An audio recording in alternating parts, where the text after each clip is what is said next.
highway, an inmate slips off his handcuffs and waist chain. He walks to the back, takes hold of the heavy lock and chain that once restrained him, and swings. But this inmate should never have been on this bus in the first place. His name is Javante Surratt. Damn, and it looked like niggas is laughing in the bag. And look how she said, oh, he just slipped out of his headphones. He just slipped out of his handcuffs. See what I mean? They don't even really be like detaining these niggas for real. And it's a familiar one to many inside Cook County Jail. We first heard of Surratt in October when a CBS 2 investigation revealed he was among the inmates consistently escaping their restraints on jail transport buses and using them as weapons. At the time, the sheriff's office told us guards use alternative security movement protocols for inmates like Surratt, including transporting them alone without other inmates.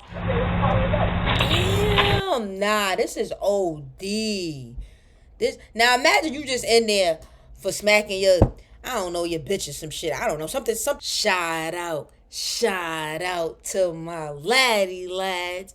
Yo, you clicked the title, you read the page, so I'm going to just get to the point. It says, Cook County jail inmates not put on extra security despite fights. Now, one of the reasons why I'm about to start doing reaction videos to jail videos, prison videos, RICO videos, because I want you guys to get it through your thick skull that jail is not the way.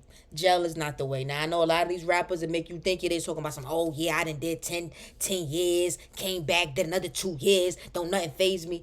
No, you're probably gay. I don't know. And it's fine if you are gay, but my thing is just live in your truth. Don't go to jail just because you want to be gay and you don't want people to know. To me, that's just lame. Live in your truth. I say that to say jail is not the way. Look at this. For a perfect example, these inmates are fighting and there's no security. There's no security. And a lot of you niggas, y'all talk that gun talk, and that might be okay. But in jail, there's no guns in jail. There's no guns in jail. It's only niggas that want to fuck in a bunch of fights that you probably can't win because a lot of you niggas don't know how to fight. You just want to shoot. So, subscribe for the vibe. Shout out to CBS Chicago. Let's get it. The Cook County Jail takes inmates with a history of violence to their court hearings under increased security. At least that's what the jail told CBS 2 in October. And that they did. But records we've uncovered tell a much different story. Inmates with a track record of jail attacks are repeatedly transported with other inmates. That leads to fights, costing taxpayers a lot in medical bills and lawsuits. Suzanne Lemonnier investigates. Taxpayers? See, now this one I get mad because, you know, now that I'm an entrepreneur and officially a content creator, you know, I actually get paid from this. I pay taxes. So stuff like this pisses me off because it's like, this is where my tax dollars is going? Nah, unacceptable. Do better. It's September 5th, 2018. At the Cook County Jail, inmates wait to be bused to a suburban courthouse for hearings. As the bus drives down the highway, an inmate slips off his handcuffs and waist chain. He walks to the back, takes hold of the heavy lock and chain that once restrained him, and swings. But this inmate should never have been on this bus in the first place. His name is Javante Surratt. Damn, and it looked like niggas is laughing in the bag. And look how she said, oh, he just slipped out of his headphones. He just slipped out of his handcuffs. See what I mean? They don't even really be like detaining these niggas for real. And it's a familiar one to many inside Cook County Jail.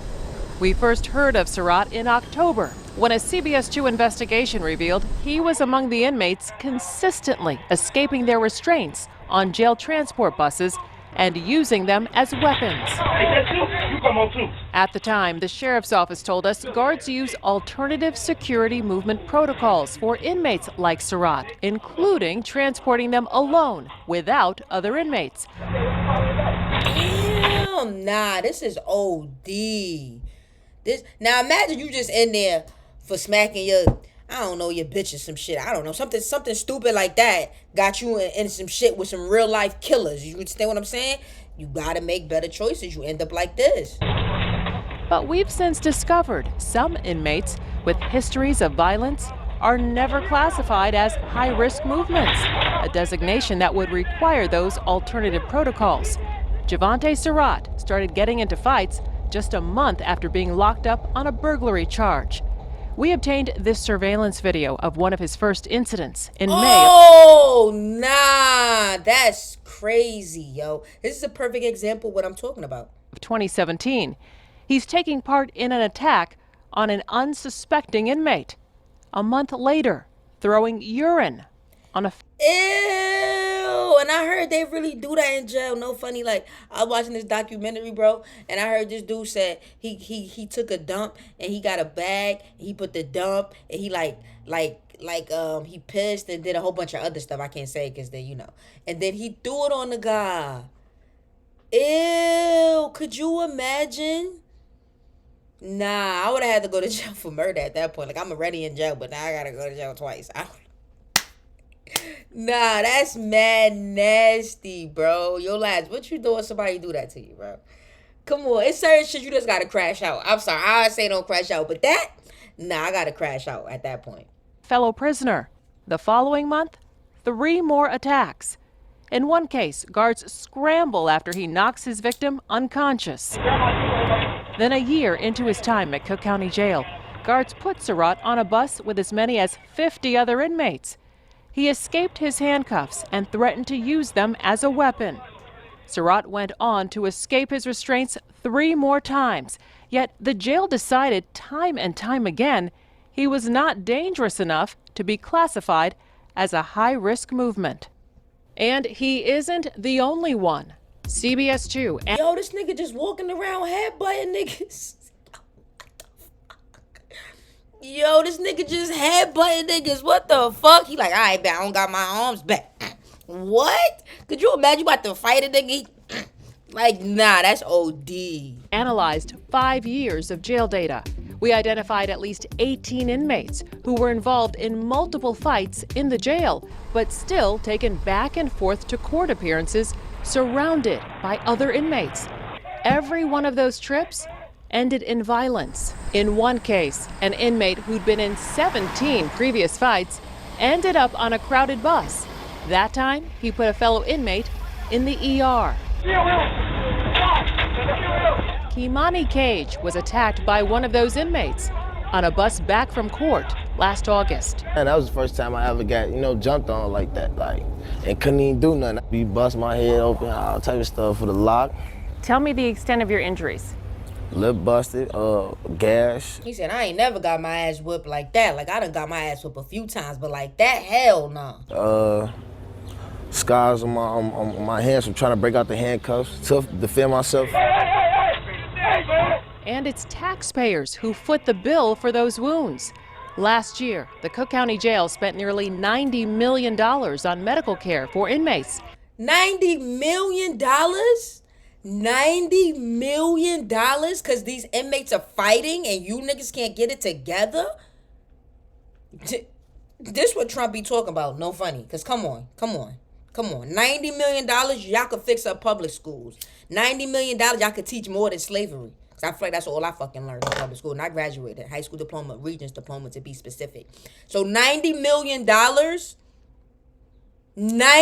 million of our tax dollars money. Look our money. Look, they just fight it. Look, they hit people with chains. They breaking out of handcuffs. Look our money. Look. We asked how much of that involved injuries from fights during transport. The sheriff's office told us they don't track that. What they do track is how much they spend taking inmates to court. Thank you. In 2017, they proposed switching to video conferencing for routine status hearings.